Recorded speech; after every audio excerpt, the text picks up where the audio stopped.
સુરતમાં આ વખતે બોર્ડનું પરિણામ 86.4% નોંધાયું છે, જેમાં કુલ 81,652 વિદ્યાર્થીઓ પરીક્ષામાં બેઠા હતા અને તેમાંથી 6,475 જેટલા તેજસ્વી તાલાઓએ A1 ગ્રેડ કરીને ઝળહળતી સફળતા મેળવી છે.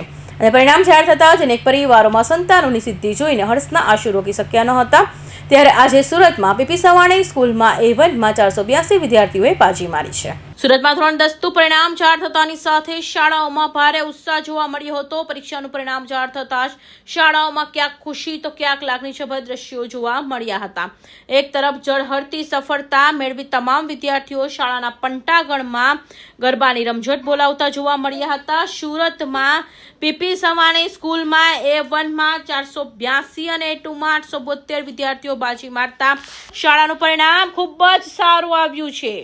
મારું નામ ડોંગા યશવી કલ્પેશભાઈ છે અને હું 1 થી 8 ધોરણ ગવર્મેન્ટ સ્કૂલમાં ભણી હતી. 9મા ધોરણમાં હું પીપી સવાણી સ્કૂલમાં આવી અને અહીંયાના શિક્ષકો અને મારા માતા પિતા તરફથી ખૂબ સારો સપોર્ટ મળ્યો. કેટલું વાંચન કરતા હતા દિવસ દરમિયાન?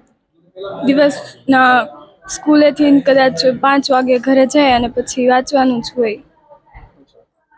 સ્કૂલ દ્વારા કેવી મહેનત કરાવતા હતા?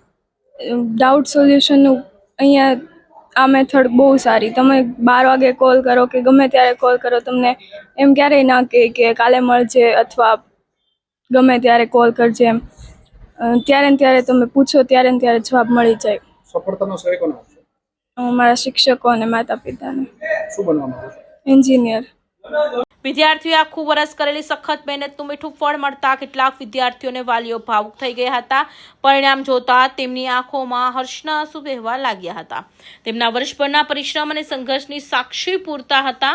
પરીક્ષાનું પરિણામ જાહેર થતાં શાળાઓમાં ક્યાંક ખુશી તો ક્યાંક